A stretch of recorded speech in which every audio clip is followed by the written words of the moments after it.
Okay, welcome to the next edition of Edgar Cayce On. In this case, it's Edgar Cayce On Highlights from the Edgar Cayce Readings, Part 2. About a year ago, I did the highlights in the Edgar Cayce Readings, which are, to me, the readings that have really made a difference in my life, to me personally. And I put together about, maybe 3 hours worth of material.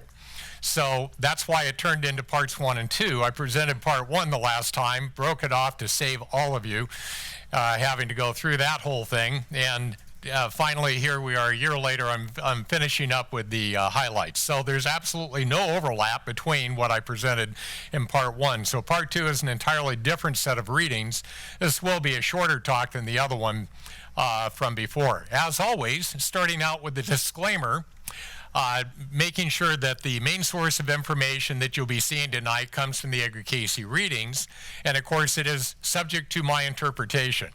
I get a lot of complaints from people on the YouTube channel, and welcome to you at home, that they're going, why do I need to have somebody else tell me what Edgar Cayce said? And I've always kind of laughed at that because I'm going, the Edgar Cayce Readings are available to everyone. You can go buy it on DVD and have all 14,306 readings available verbatim. And apparently, since that's been available and over 500,000 people have watched these YouTube videos of ours, there is a market for hearing the gospel according to John Schroeder. So if you can take the time to go ahead and read the readings and present it, at least from your own perspective, that's what the disclaimer is letting you know. Because neither myself nor anyone else that does a presentation, or even the ARE back in Virginia Beach, Virginia, which is the headquarters for the Edgar Cayce organization, takes an official position on what the Edgar Cayce Readings actually say. I know most of you know that, but I have to put that in the beginning of the videos to make sure that the people that are watching this at home are familiar with it. Anyway, we invite you to continue to research this topic for your own clarification. Another thing, you may notice a different background on here than we typically use that would say the organization ARE or the have the logo for the ARE on there. And the reason for that is we've opened our own Edgar Cayce Channel. I'll put it up. You can see it just says Edgar Cayce Channel. That's the logo for the new channel we have on YouTube. And what we're trying to do, starting with this video, is to make sure that we put them strictly on the Edgar Cayce Channel so that we're not getting confused over what is, personal presentations like I'm doing right now and what is official to the Edgar Cayce organization back in Virginia Beach. So get used to seeing that in the new channel there. And I will get started right away with the first one. First reading, and again, the numbers right here, the first 294 right there, I hadn't even noticed, that's Edgar.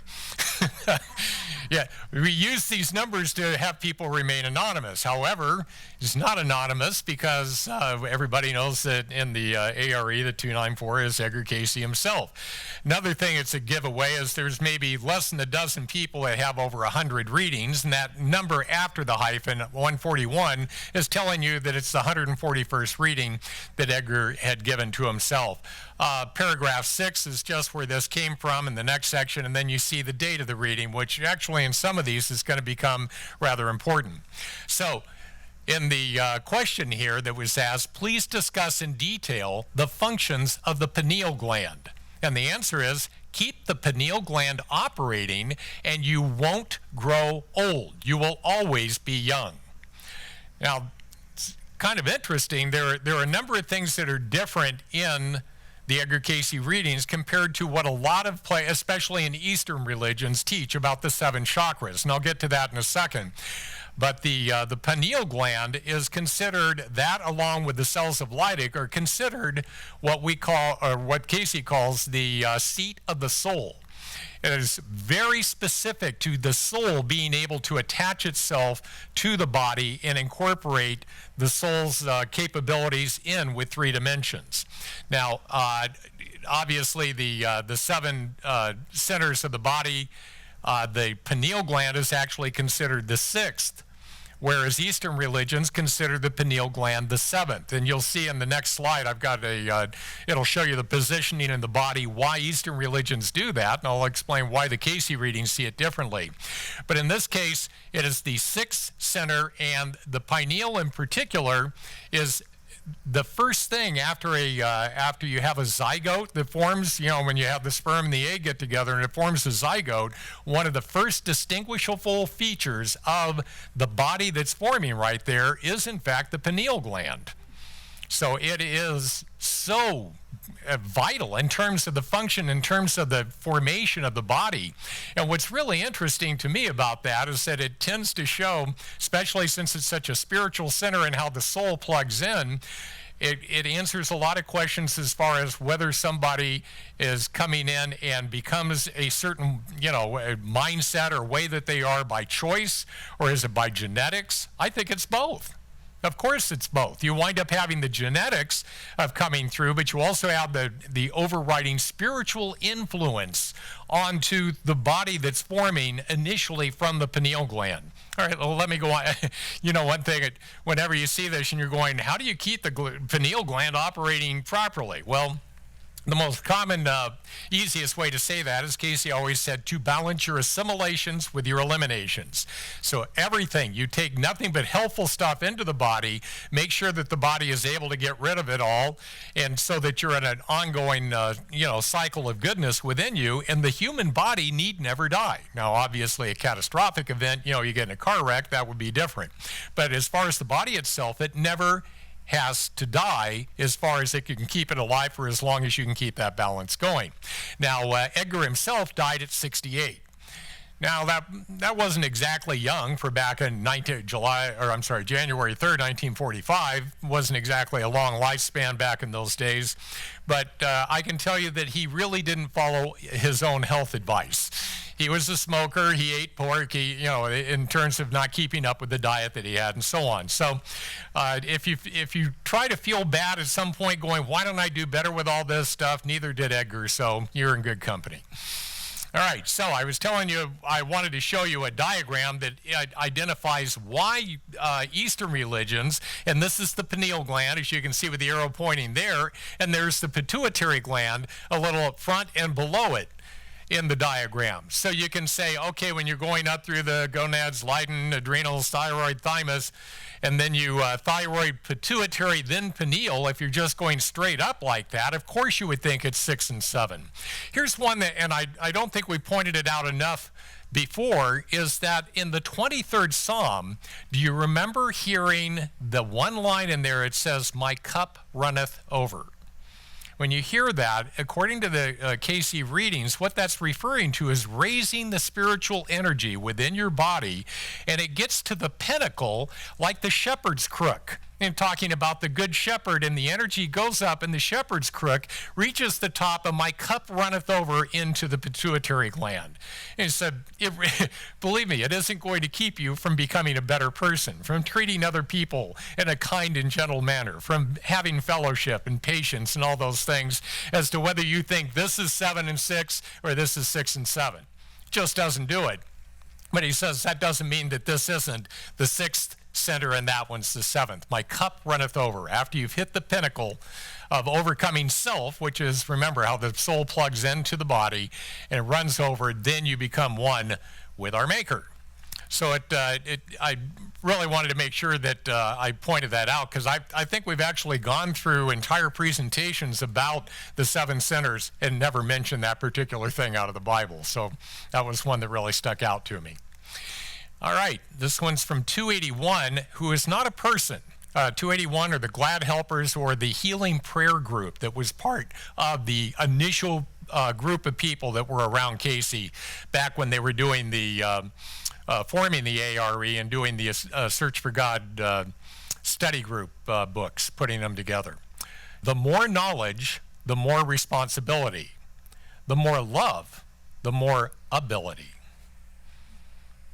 This one takes you a while to look at it and go, what are all of the implications of what this thing says? Because you can just go read right through that. I know I did. Probably the first couple of times I would read right through that and reading the 281 readings, and I didn't really think about it. And then when I finally went, well, if you have more knowledge, you have given more responsibility. But you may not have the ability to handle that responsibility. That's a fascinating. The first thing that comes to my mind is politicians.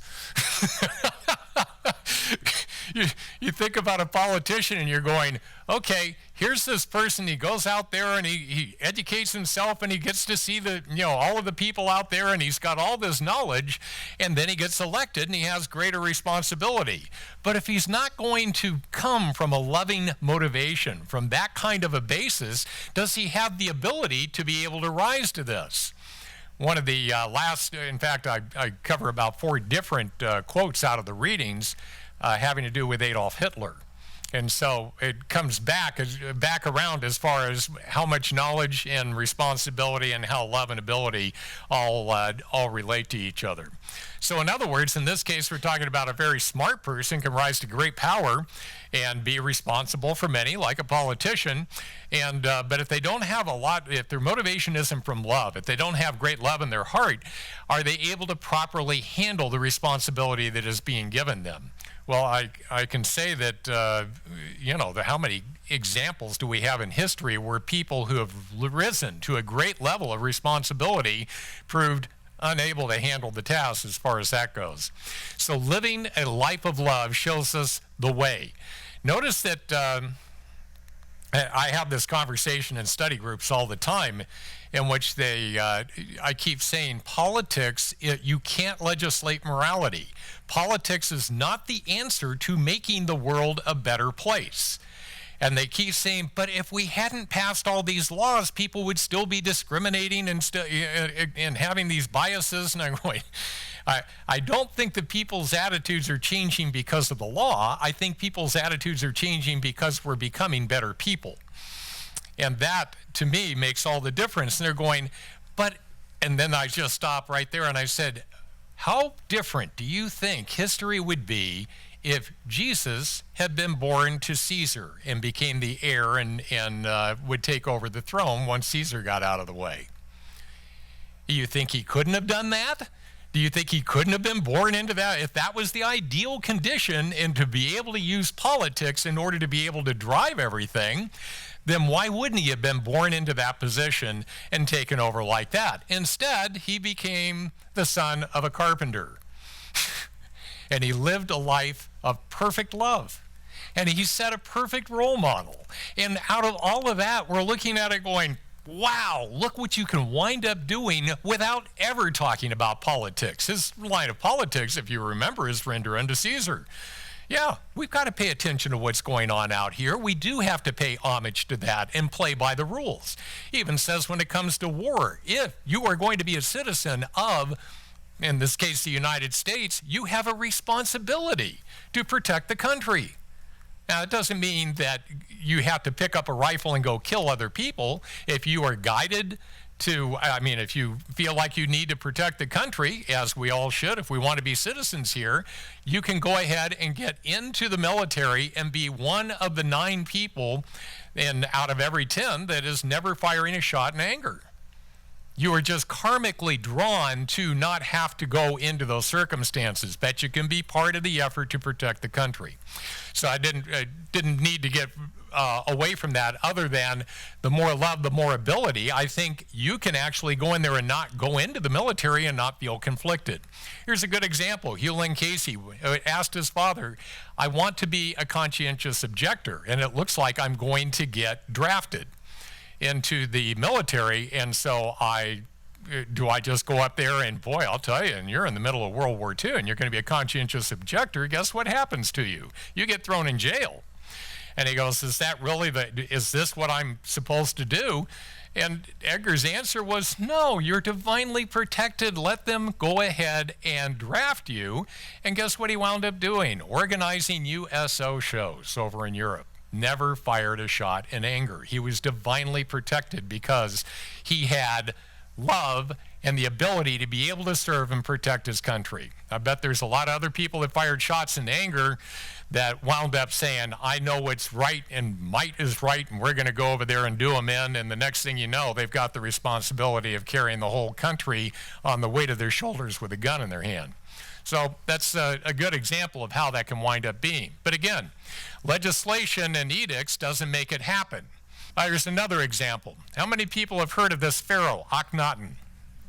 number of you have out there. Akhenaton actually, I guess his biggest claim to fame is he was King Tut's dad. Akhenaton was very unusual in that he was the first of the Egyptian pharaohs to believe in the one God. Everybody else had, there's a God for this, God for that, and all the rest of it. He came in, and Egypt was not exactly a prosperous land at that time. Akhenaton comes into power, and he says, I am going, by edict, causing everybody, you are now of this religion. We did that a lot of times later on in history, but first time I'm aware of when they came in and said, you will be this religion. But guess what? This is a religion that is talking about patience, cooperation, kindness, and all that ways of being able to deal with each other in a kind and gentle fashion. And oddly enough, what do you think happened? The entire land started to prosper as never before under it. Now, I can tell you not everybody was happy with that. All of the other politicians, if you will, that were under him from there, that all had their deals on the side and said, I'll give you this favor if you give me this money, that favor, give me this money, and so on. And they were cut out from that under this new way of living and doing things according to Akhenaton. They didn't like it much. So it didn't last all that long. As prosperous as the Egyptian land was at that time, those people came along and said, guess what? If we assassinate this guy, King Tut, remember he was called the boy king for a reason. He was a boy, needed to have a regent or regents be able to call the shots because he wasn't old enough to run the country yet. And they're going, we go ahead and take care of Papa right here. We become the regents for his son, and we can make everything, go back to the way we like it. Well, that's exactly what happened. Akhenaton got himself assassinated, and guess what? All that prosperity, all the goodwill, all the fellowship that was going on between all the people in the land went away, and it went right back to the ugly situation it was in before Akhenaton had taken it over. Now, I'm trying to tell you, this is what happens when you legislate morality. It does appear to make a difference, but it's not sustainable. You can go out there and pass a law and get people to act in such a way that it seems like it's going all right, but guess what? As soon as you take that away, they'll go right back to being who they are unless you get their hearts and minds to go along with you. How do you do that? By living a life of perfect love, being the perfect role model and saying, if you like what I'm doing up here and the way I live and the way I interact with other people, why don't you follow me? And that's how Jesus wound up doing it. Now I'll give you, this didn't come from the Cayce readings, but Cayce did say that Jesus had 30 incarnations on the earth. The 30th was Jesus. And he had been people like Joshua before. He had been Melchizedek. He was the original Adam. Enoch. There were Joseph in the coat of many colors and all that. He did not say he was Akhenaton. It would not surprise me. In fact, I feel very strongly that he was. That he was Akhenaton. And what did he learn in that lifetime? You can't legislate morality. It's why you were not born into Caesar's family to try to make a change. He goes, that didn't work. Why don't I get born to a carpenter and see if I can do it by being the perfect role model? Changing the subject, we're talking about prayer and meditation here. For prayer is supplication for direction, for understanding. Meditation is listening to the divine within. All right, so when you're, one thing I really like when I see something this direct and that amount of clarity, if you look at the date right there, this is probably within the last couple of months of readings that Edgar ever gave. He might have died in January 3rd, 1945, but I'm not sure. Alvin, do you know, was October of 44 the last month he gave readings or something? He was so sick he couldn't do it after that. So being in August of 44, we're talking about the, this is one of the last readings that he had come along to give. Now, if you take a look at this, remember, supplication for direction, it says, we're asking for direction, for understanding when we're in prayer. When we're in meditation, we're listening to the divine within. Now, the reason that this one is so vitally important to me, why it's one of the highlights of the Edgar Cayce readings for me personally, is because I had a heck of a time. Well, let me tell you, I was raised on the Edgar Cayce readings. They tried to teach me to meditate when I was 6. Don't ever try to do that to a 6-year-old.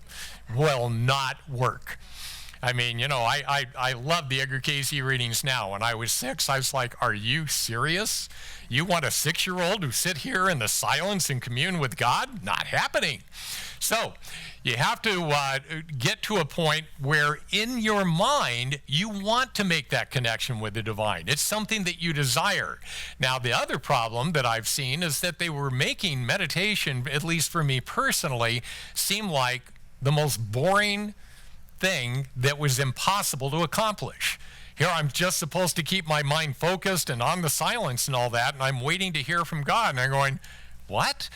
So I'm done with the prayer. Now I'm listening to the divine within, trying to get a message, and I'm getting this thing of, okay, you should use this affirmation, and the cooperation, not my will, but thine, O God, be done in me and through me. Let me ever be a channel of blessings, and so on. So I have this big thing that you just keep repeating over and over, and I'm going, how in the world can God ever get a word in edgewise if I'm sitting here repeating this darn affirmation over and over and over again? And so I said, my whole background, I have an MBA in marketing. Why did I get that? What did it teach me? It says, if you can't fix it, feature it. That's in the world of business. But on the other side of it, the thing that I learned is take everything that somebody doesn't like about a product, take those things away from it, and all you have left is a sale. So I actually approached meditation with that very idea. I said, I have a problem here. I'm having real problems just focused on a whole bunch of words of an affirmation. I feel like God can't get a word in edgewise, and all I feel is this pressure if I start to have other thoughts that creep into my mind, which just happen naturally. So how do I get rid of all those objections so that I wind up being able to meditate and actually have it be a joyful experience? Well, any of you that have been in a Cayce group with me and been through a meditation that I do at the end, the first thing that I suggest in preparing, not only in prayer, because we do the Lord's Prayer and supplication or direction for the understanding, but I go into a point of start to remember the happiest moments of your life. Remember when you felt the most loved. Remember when you felt safe. And even remember the times that you were of service to other people. And if you get those memories back into your head and you are reliving them and you have it feeling through every fiber of your being how loved, how safe, how of service, and the cycle continues on through, your mind is still staying focused on love. It's being focused on service, and your thoughts are able to move around so you don't have to feel like, now I got this feeling of love, and I got that memory of love. And it brings that feeling up inside of me to the point where I started to look forward to meditation. There's a difference. I mean, if you try to learn it, as so many places, will teach you, and you just sit in the silence and through your finger, Om, and maybe get your body in some strange position like the yogis do. Not a chance. I could not do it. But for this, and you'll get to some readings here in a little bit that have to do with what is the best method of meditation, what is the best version of the Bible, what is the best method of politics, and so on. He has a universal answer for all of them. So one thing I do want to bring up, and this comes up often in the study groups that I've been in, and that is, what is the difference between the inspirational guidance that you get in a meditation and automatic writing? This is really an important point because Cayce is asked about automatic writing a lot. It was a big thing that had come up back in the beginning of the 1900s, and so he'd have the question come up, and with some people he would give an answer of, well, you can do that, but why would you be inviting a soul, just another soul that's out there, to come in and talk through you when you can make a connection with the divine within directly, which is God? And you're getting the information directly from God. And I kind of jokingly point this out. You remember back in the Jay Leno days in the Tonight Show, and he'd do that segment called Jaywalking, and he'd go out there with the microphone, and he'd start asking people, like show them a picture of the Vice President of the United States, and go, "Who's that?" And they go, "I don't know." Or they'd say, "What's the capital of California," or something like that. Well, I don't know, even though they're in the States. So you keep having that, and that's what occurs to me with automatic writing. You're out there and you're saying, okay, who's available? I got my microphone here. Who's available to come over and wants to answer my questions for me? How do you know whether you're going to get Jesus, a wonderful angel out there, or somebody that just, I'll tell. And he goes, I don't know what the capital of California is, but let me divinely inspire you with all my great guidance out there. So you really don't know what you're going to wind up with. It is a grab bag, and that's why Cayce was very clear. In fact, some cases he says you should not do automatic writing. To some people, he just plain said, don't do automatic writing.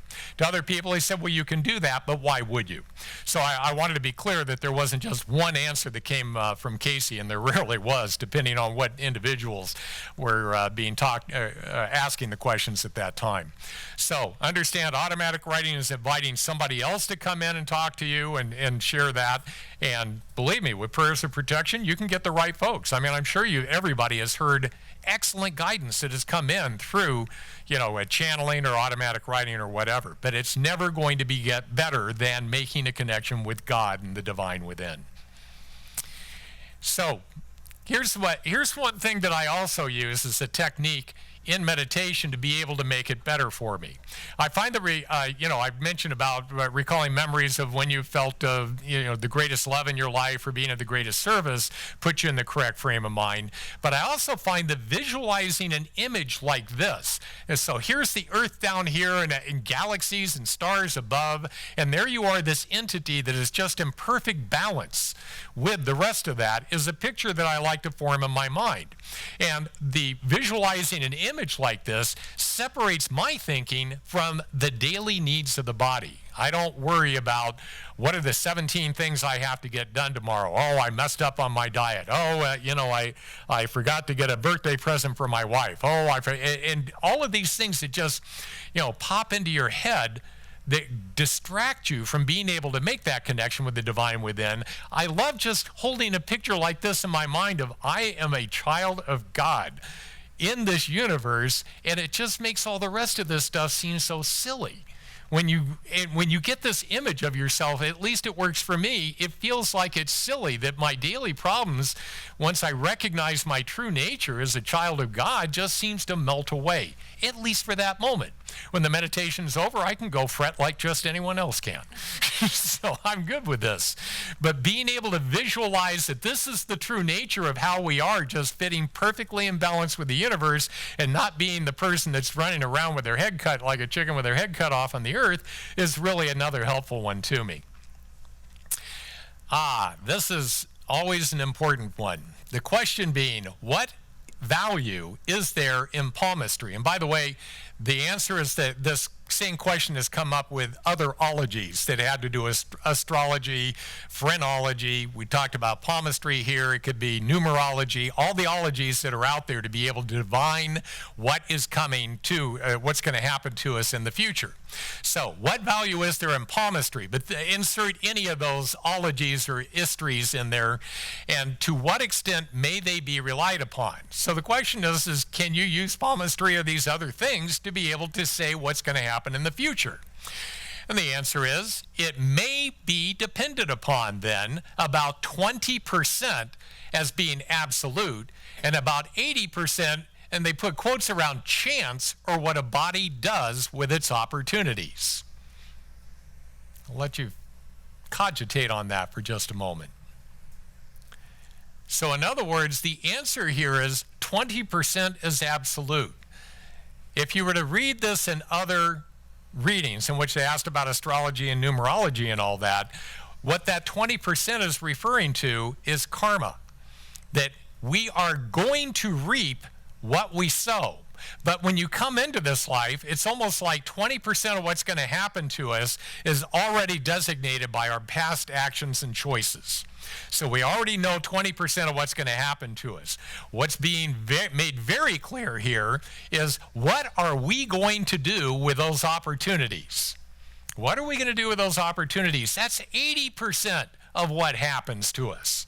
So we thought, I just drew a short straw this life. Everything's going to be awful that happens to me. And that's not true at all. Not true at all. What you wind up having are the opportunities that 20% where we reap what we sow comes up, and then what we do with it dictates what happens to us in terms of the rest of our life. Here's an interesting one. When you think about, when it talks about chance, if you were to roll a pair of dice. Like, what's the game they have in craps in Las Vegas? And you throw the dice out there. And the number that where the house usually wins and the players lose is number 7, right? So you hit the 7 after, and the house winds up winning. I won't get into all the other rules of it, but the 7 the house is betting on coming up more than any other number. It does, but do you know what percentage of the time? Only 17% out of 100% in rolling those dice are going to come up 7. That's almost 20%, not even quite that. And so a lot of people go broke on a 7 in Las Vegas, and a lot of people go broke on a 20% being absolute as far as these are the cards that are dealt to me out there. Now, the best thing in Las Vegas is to just pick up your money, put it in your pocket, and turn around and walk away. That's the best thing you can do in Las Vegas. But in this case, you've got to deal with that 20% out there, and so we have to be able to figure out how to make things better from there. So let's go ahead and take a look at that. Count thy hardships, thy troubles, even thy disappointments, rather as stepping stones to know his way better. I don't know if you can see, that's what the pictures are reflecting, is what the subject of the reading is. So he always talks about making stepping stones out of stumbling blocks. Is really it's repeated a number of times in the readings out there. So here's the question. When you are going through a very difficult time in life, do we really believe that everything that happens to us is with the intent of drawing us closer to God? No matter what horrible thing happens to us, can we imagine for a moment, this is happening to me not for punishment, but to give me the opportunity to overcome whatever choice or action I've had that got me to have to reap what I've sown? Makes a whole lot of difference out there as far as the world's against me, God's against me. Has said, no, I'm pulling for you, buddy, but I'm laying this out here for you so that you will go ahead and make a better choice this time, figure out a better way to live. And then you can start to look at every one of the things that happens to us, good or bad, depending on how humankind defines such things. Every one of them winds up being a good thing. So how different would our lives be if we never forgot that truth, that everything happens to us for our greatest good in the toughest times? Many years ago, I haven't heard any or read anything by him in a long time, but if you're familiar with the self-help guru Tony Robbins, I'll tell you, one of the more powerful things that I got out of that work was his suggestion that everybody, when they run into a tough time, start asking themselves empowering questions, because your mind will answer it. That's what our minds do. So if you go, what's wrong with me? How could this happen to me? What did I do to deserve this? And you're going to start getting answers to all of that. But what if instead you start saying, what's good about this? How can I turn this seemingly terrible situation into my advantage? You start asking questions along those lines, and then you start opening yourself up to the answers, especially in meditation. And guess what happens? You start figuring out how to turn that stumbling block into a stepping stone. I strongly recommend it. Here we have, see the ridiculous side of every question. The humor is the same. Remember that a good laugh is good for the body, physically, mentally. Okay, the sooner that we can laugh about a challenging situation, the quicker we'll be able to heal from it. I know, comedians all the time will go tell a joke about, I don't know, mass shooting over in Las Vegas out of the Mandalay Bay and all that, and the guy was telling a joke and he got not much of a reaction out of the audience, and he just says, too soon. Because apparently we have this, like the 5 stages of grief, we have to go, it's almost like we feel like we can't laugh about certain things unless we have gone through a particular process on that. If that's what you have to do, but the quicker you can get to seeing the ridiculous, the quicker you can get to being able to joke and see the humor in a situation, the quicker you will also be able to heal from these really, really tough situations, challenging situations that come on in life. there is an awful lot of research that backs up how good it is to be lighthearted, to laugh, to have a humorous approach to life when it comes to the balance of the mind, body, soul, and your health in general, just without having a spiritual point of view on it. A particular comic, in fact, I think it's the next slide. It is. Particular comic, Gilbert Gottfried, if you know him, had an interesting perspective on this, especially when we're talking about these politically correct times, where everybody gets offended by what everyone else says out there. So here it is. Gilbert Gottfried says, I have always felt comedy and tragedy are roommates. If you look up comedy and tragedy, you will find a very old picture of two masks. One mask is tragedy, and the other mask is comedy. It looks like it's laughing. Nowadays, many of us would say how tasteless and insensitive this picture is. The comedy mask is laughing at the tragedy mask. Now, you can interpret it that way if you really said, isn't it a shame? I mean, here's this person in such grief, and here's this mask laughing at him, and you could actually make a case for that out there. But I'd never seen it that way before until he made that statement.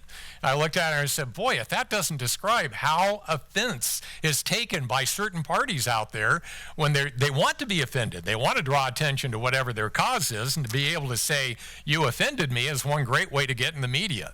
So I think we really need to understand that in humor, especially him, I forget what it is that he did, but he fell into, did he say something at one time that really fell into disfavor? I don't think I ever saw him again after that.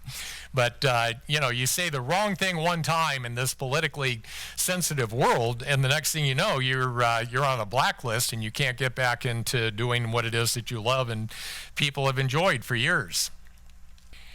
Now we're talking about happiness. How can I achieve greater peace of mind? I just don't seem to be able to be happy.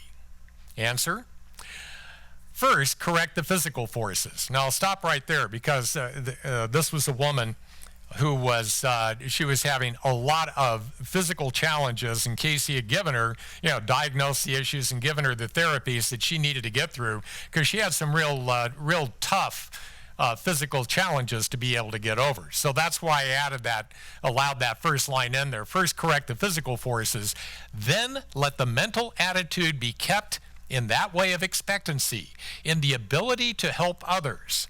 Happiness is a state of mind attained by giving the same to others. I think this is a hugely important reading in terms of being able to figure out how to be happy in life. Because the secret to being happy starts in terms of being able to help others. So if you help others, the next steps will be given to you. That's what Jesus promised in the Bible.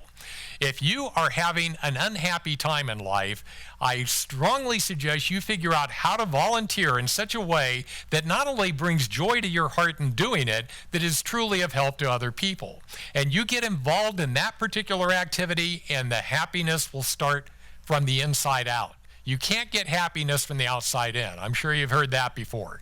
You can't just find Mr. or Mrs. Right out there and say, now I'm happy because I found my soulmate. I think you become a happier person first, and then you attract the person that can make you even happier yet. I remember one of the things, Hugh Lynn and Sally Cayce, Edgar Cayce's oldest son, Hugh Lynn, and his wife, Sally, I just love them both, or loved them both. Hugh Lynn died July 4th, 1982. And they were just an inspiring couple to me. And I remember, I'd heard him say it publicly as well, so I have no problem with saying it here. But I was talking to him one time about, how do you know when you're in love? And he goes, oh, you'll know. You'll absolutely know. And I said, so how is it with Sally? And he goes, there isn't anyone in this world that can make me happier than Sally, and no one that can make me madder. And he goes, when you truly understand that, you will truly understand love. That that same person right there, it can really upset you, is the one that brings you the greatest joy and happiness in life. So that has to do with the state of mind. So do what it is that brings you joy, but winds up being of service to other people. I saw this Dilbert cartoon the other day, and I just had to add it in there as far as giving you an example of how this applies. So in the first panel, I don't know if you can read it, it says, someday, the woman saying to Dilbert, someday I want to get married because studies show that married people are happier. Dilbert responds, a smarter interpretation is that no one wants to marry an unhappy person. And of course her response is, you're annoying. And of course his answer is, with any luck, your soulmate won't be perceptive. Yeah, this, to me, this reminds me of very much, I mean, guy friends of mine are like, boy, I just can't find the right girl out there. And I was, he goes, you've been married to your wife for 37 years and it seems you're deliriously happy. I said, I am. I said, but I'm not trying to pick up the chair I'm sitting in.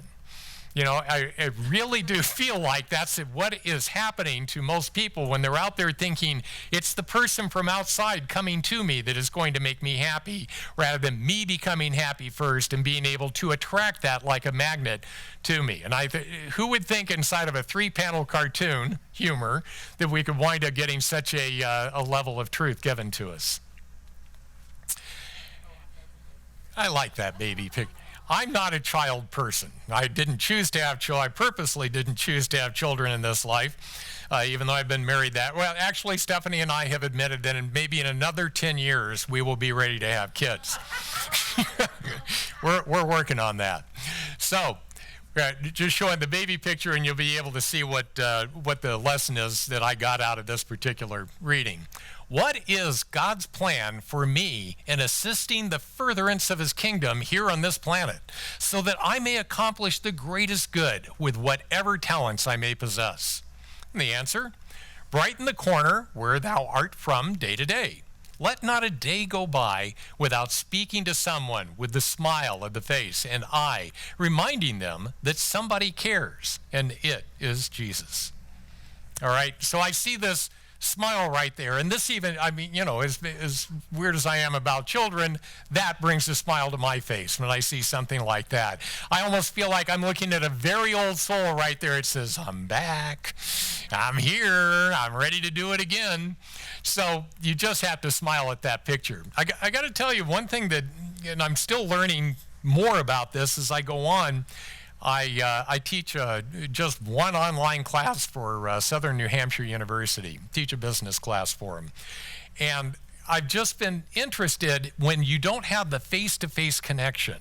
You know, if you were to have to just do it by the written word, which is all I really have to be able to communicate with these people, and I said, how do I use the written word to be able to give them the feeling, you know, of caring, of helpfulness, of trying to be able to, that I'm on their side?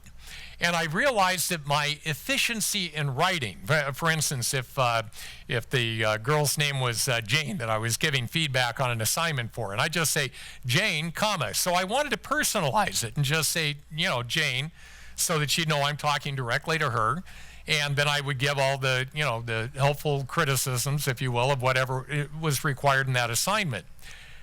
You know, I tried one time just putting in, hi, Jane, for every one of the students for that term. I can't tell you how much of a difference that made. Just, hi, Jane. It was like, now it's a greeting instead of, Jane, here's all these terrible things. Hi, Jane. You start out with it being on a positive note. Just an amazing little trick that I'm going, boy, I will never, ever address the student again without starting with hi. It's got to be there in order to be able to start it, you know, with the right idea. So you want to make sure that you are connecting with people even in the written word. Boy, is that becoming more and more important today, between texting and emails and how often we are communicating and writing. Knowing how to make that human connection with people using a simple trick like that is a very important one. And so, actually, Steve Bobbitt, the other one who is, you know, we alternate doing these Edgar Cayce On Talks, he goes, what does this Bob Proctor quote up here have to do with the Cayce reading. Now, the quote up here says, "A mentor is someone who sees more talent and ability within you than you see in yourself and helps bring it out of you." So, if you keep that in mind, what he's trying to say, this is what a mentor does for other people, that it's helping to draw the best out of them. Now, here's what this person was trying to do there, and I had to put psychic abilities because he had a big long description of it there ahead of time. So he was describing psychic abilities in the answer. It says, so psychic abilities may be developed by application, not by just thinking, but by applying. To think is to act. To some, to others, it is only an interesting pastime. Application is a different condition. By the way, those caps right there are not mine. That's the emphasis. Gladys Davis Turner, the stenographer, whenever he emphasized a particular word, she put it in all caps. I guess in a sense he was yelling, like they say in writing today. But he raised his voice and put an emphasis on that. So this man, 256 right here, was asking questions that were talking about he wanted to use psychic abilities to try to help other people. I think I have another one that's coming up here in a minute. So he was saying, do I have any, he was willing to extend it to whatever I can do to help other people, but he was hoping that he had latent psychic ability to be as a Edgar Cayce to other people.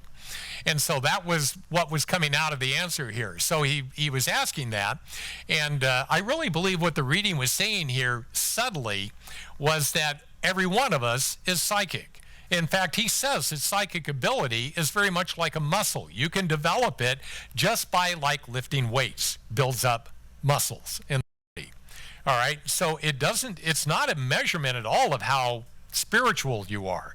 I mean, it is not to say that psychic people aren't also spiritual people, but you can have non-spiritual people who are psychic just because they've been working on that ability over and over again. I would say that's con men.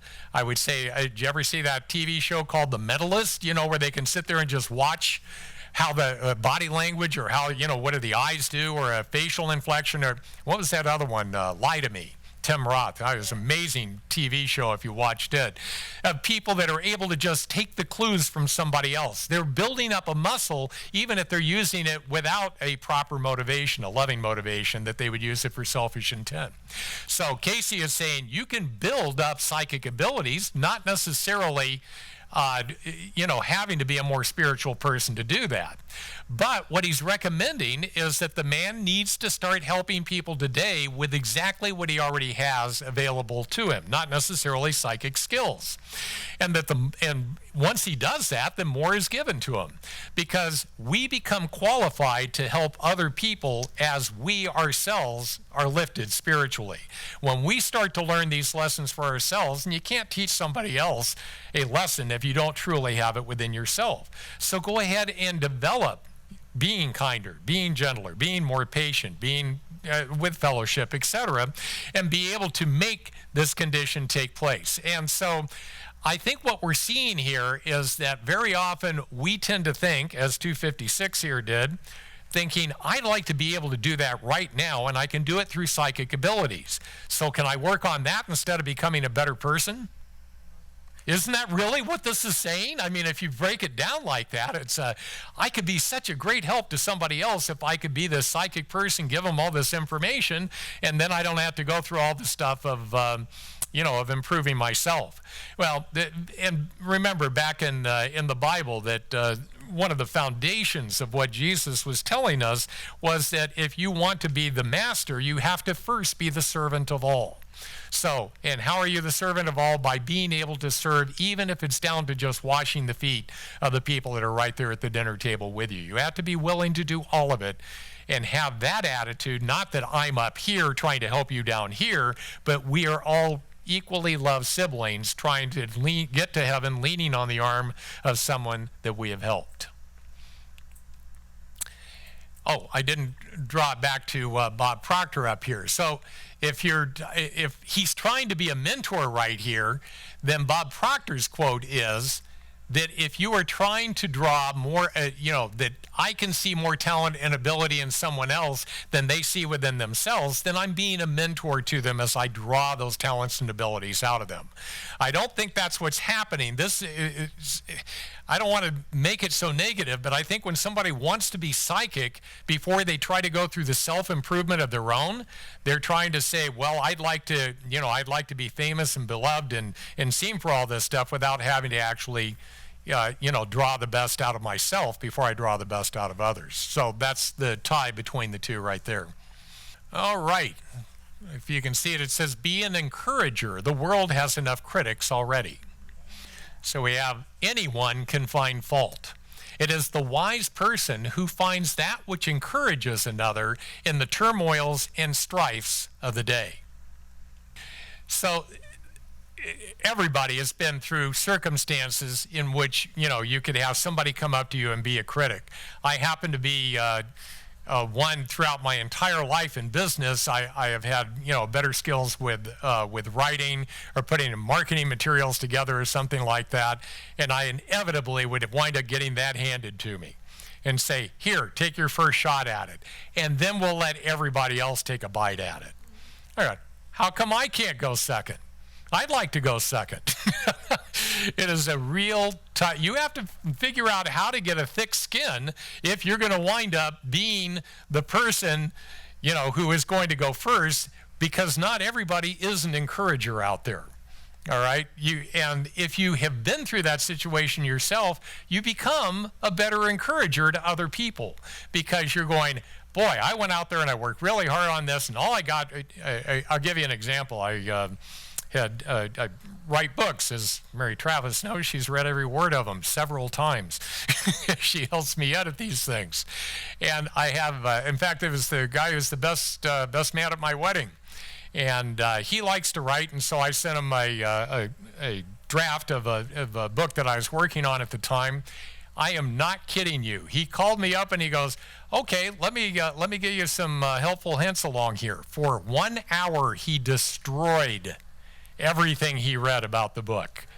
There was not one positive thing that he said in that entire hour about what was in the book, because he had made detailed notes and on this page, blah, blah, blah, and on that page.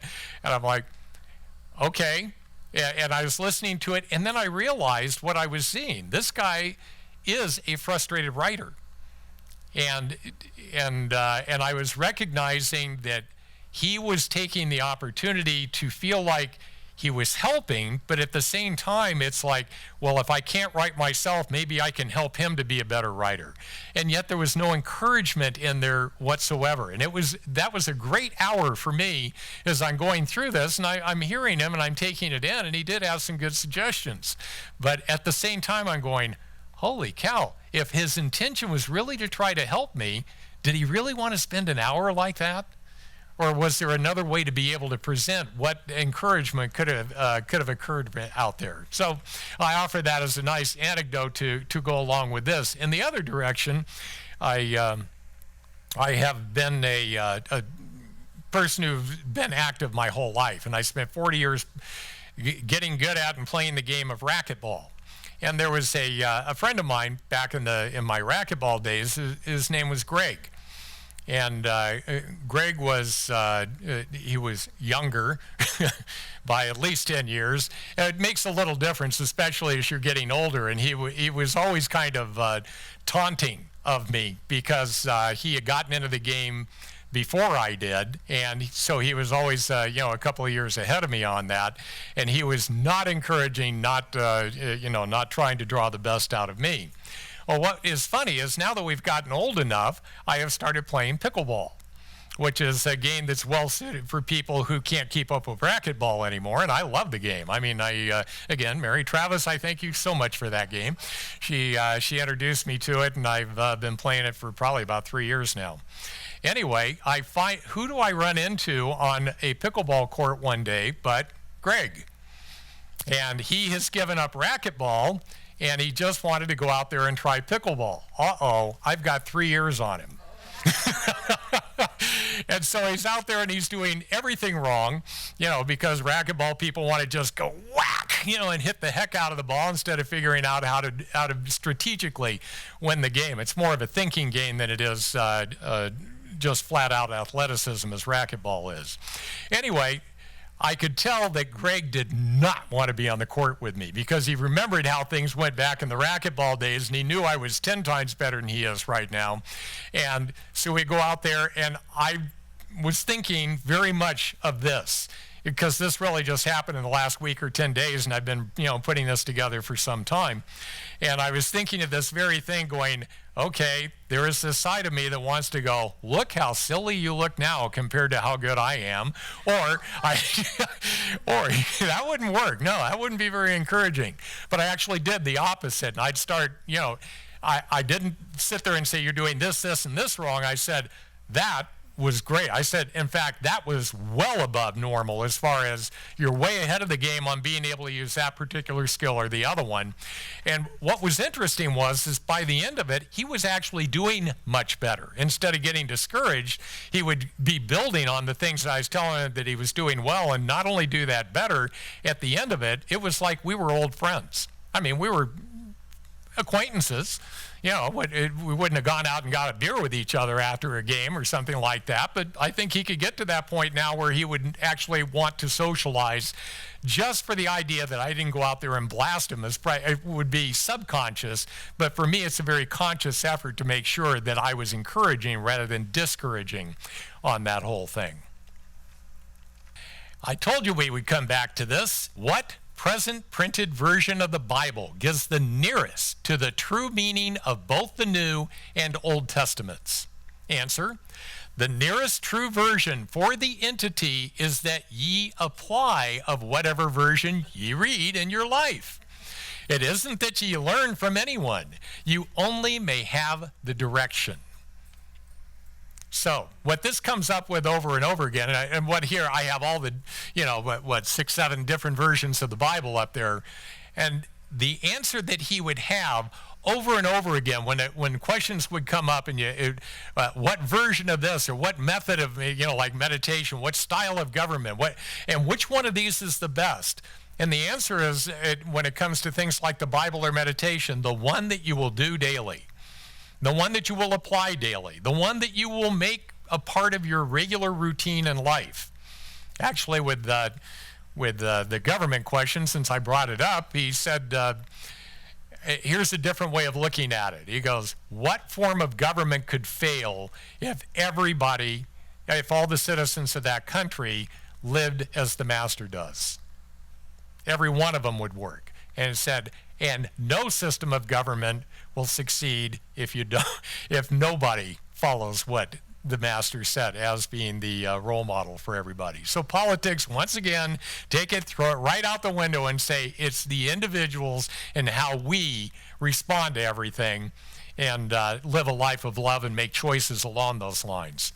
So you can count on it. Anytime Cayce was asked which version, method, style of something was the best or the most accurate, his answer was inevitably the one that you will use and apply consistently.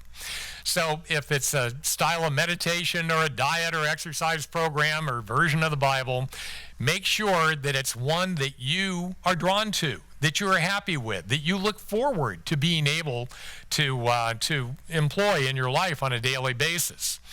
Now, the one thing I want to point out right here is it isn't that you learn from anyone. That's an interesting statement, that we can't learn from anyone. Why is that accurate? It's accurate because we were created in God's perfect image. We were, at our creation, omniscient and omnipotent.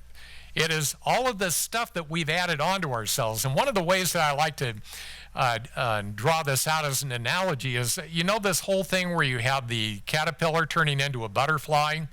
So we were made as these perfect caterpillars, and the next thing you know, we're covering ourselves with this chrysalis.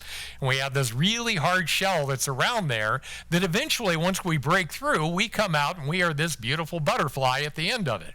But I'd say you're not catching us at our best right now. We're inside this really hard, ugly, hard black chrysalis thing, and it has definitely got us contained. from manifesting all the beauty that we have within us. So the idea is that at one time we knew everything, and we're not learning anything from anyone. All we're doing is being awakened to that which is already a truth within each and every one of us. All right, so it makes a lot more sense when you look at it from that particular definition. Famous portrait of Adolf Hitler up there, because the next 4 slides are about him. Now, these are going to be in chronological order, and this is back in 1933. It's toward the end of 33. I don't know if you know the timeline of Hitler in Germany, but it was like in the first quarter or so of 1933 that he became the supreme ruler of the country at that time. So here's the question: what will be the effect of this attitude on the building up of the German nation? We're talking about the attitude that Hitler has. And the answer: unless there is the injection of more of the imperialistic feeling than is intended in the purposes and the aims of Hitler. Let me stop right there before we get lost in the rest of this. This is telling you that Hitler, when he came to power in that first year, was not imperialistic. He was actually reading into that, saying it was not his plan from the beginning to go invade Poland and do all that, France and all the rest of it as he did. In his first year, he had a whole different way that he was approaching everything, at least according to the Edgar Cayce readings here. All right, so that imperialistic is, invading other countries, if you've never heard that term before. All right, so the intended purposes and aims of Hitler were not in that direction. Now let's pick it up. It will make for the light of the world. Hitler, to be the light of the world, is the way it was being talked about then. But it must be with an influence or direction drawn in from other sources also. So I think what it's probably saying here is that left to the devices of within himself and his advisors at that time, if he does not open himself up in prayer, in meditation, in spiritual guidance to keep him on the right path, guess what you go right back to? This imperialistic. And I'm going to come to it. Actually, the next quote is from a reading, same reading, but it's going to explain what goes on here. So again, this is 5 paragraphs later. Why is it that apparently Hitler is making a mistake in initiating policies that seem to be antagonizing the world?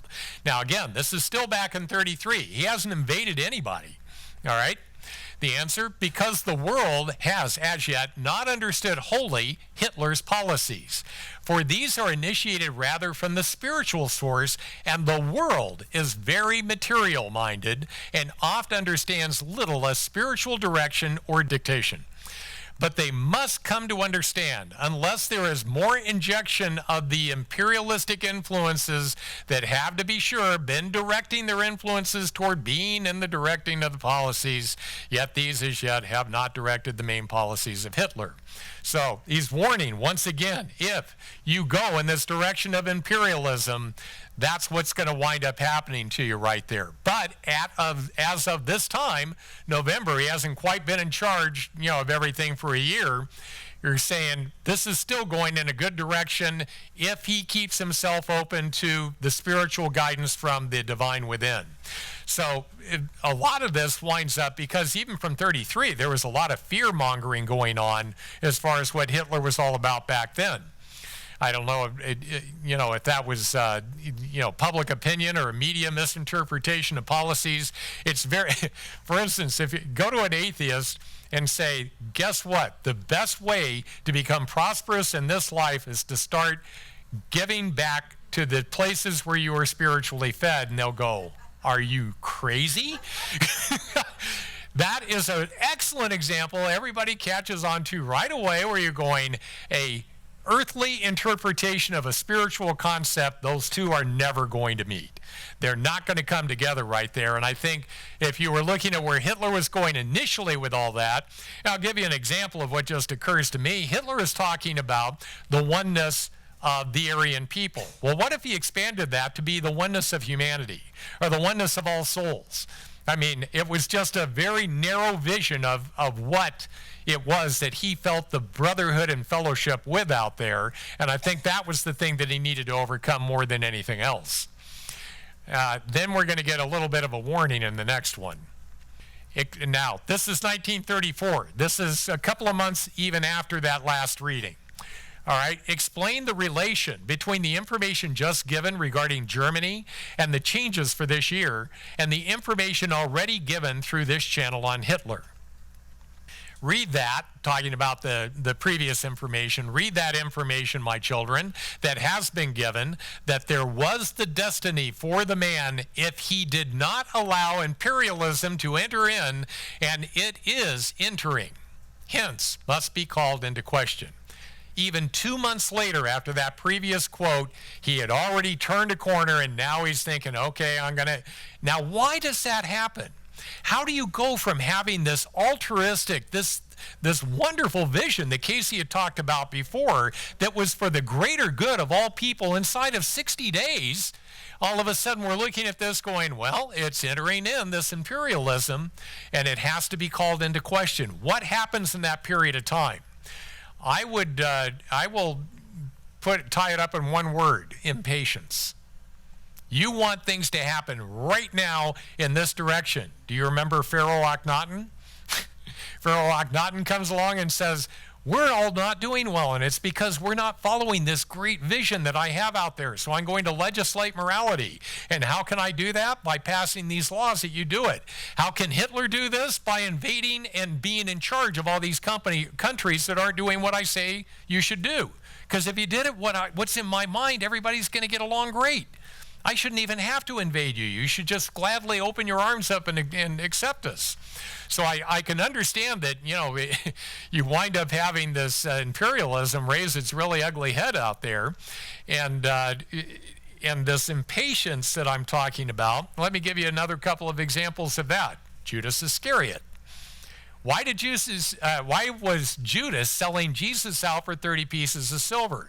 It wasn't for 30 pieces of silver. He was forcing Jesus's hand. When the Roman soldiers came in, he goes, he's going to have to bring God's kingdom back down onto the earth right now.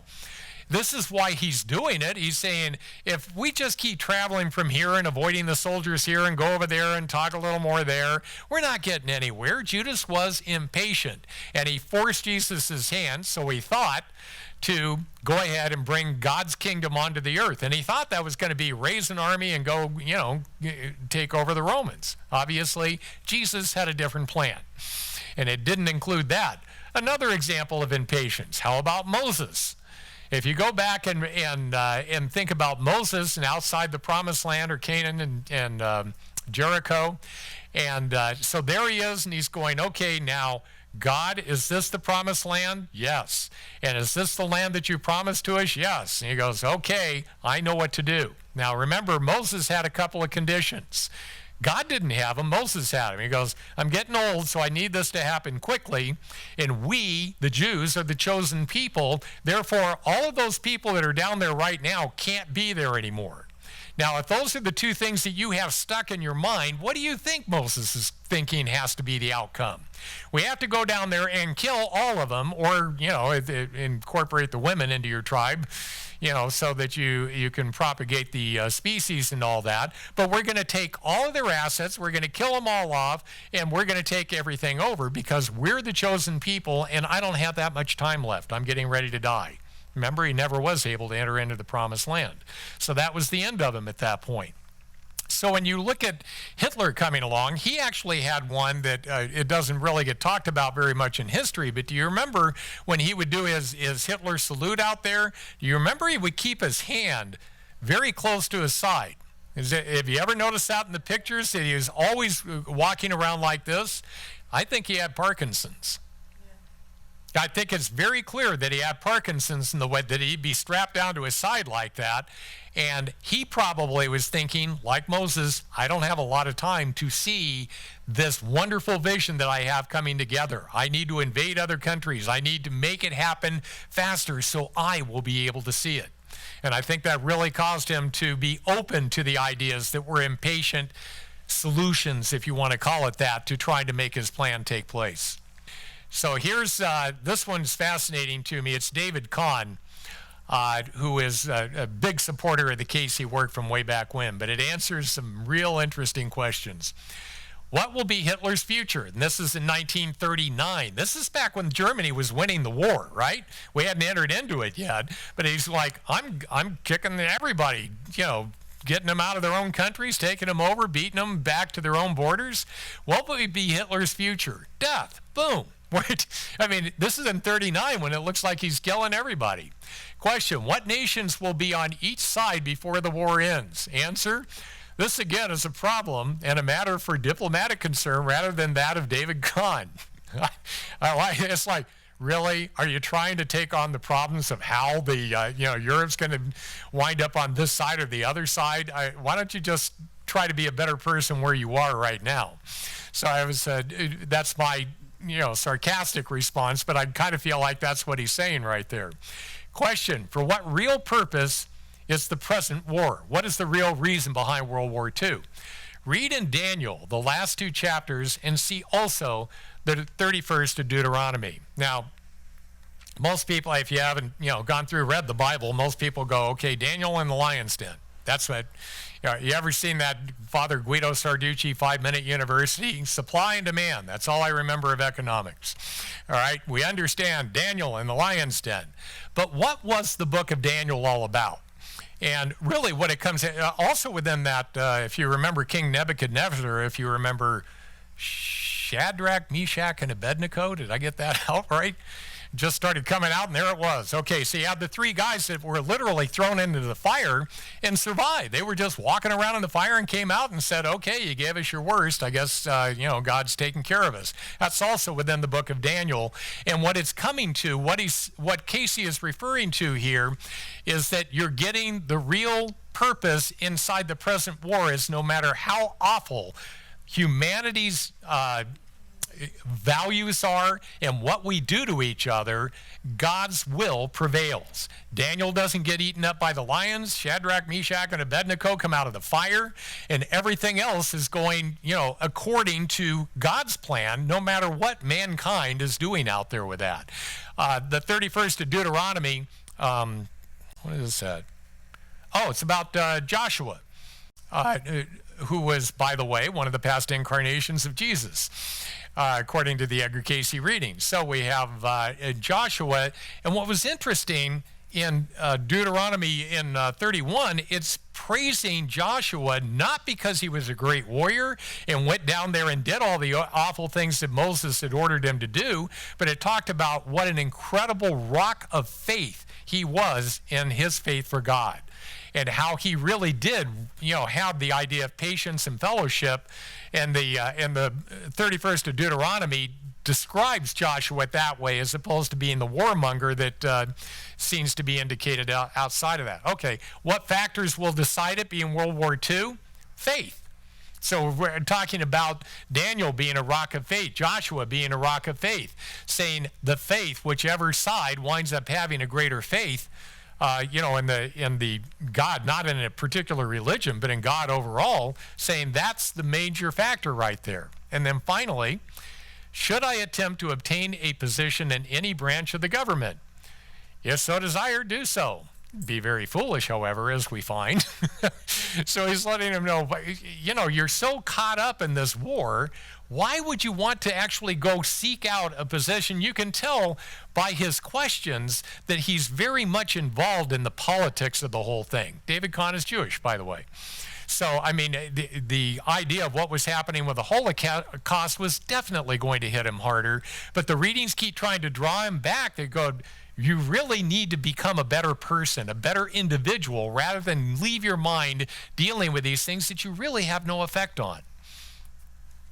And this is actually a more of the same thing, but I thought it was kind of an interesting, humorous approach. Is there any way to know Hitler's final plan and future in world affairs to bring hope to the world? Remember, he's getting this question. It's now in 41. So he's going, I keep hearing you say nice things about Hitler. What is this worldview that he has? We haven't Mr. Hitler. Now, this one's hard for you to understand if you don't read a lot of Cayce readings.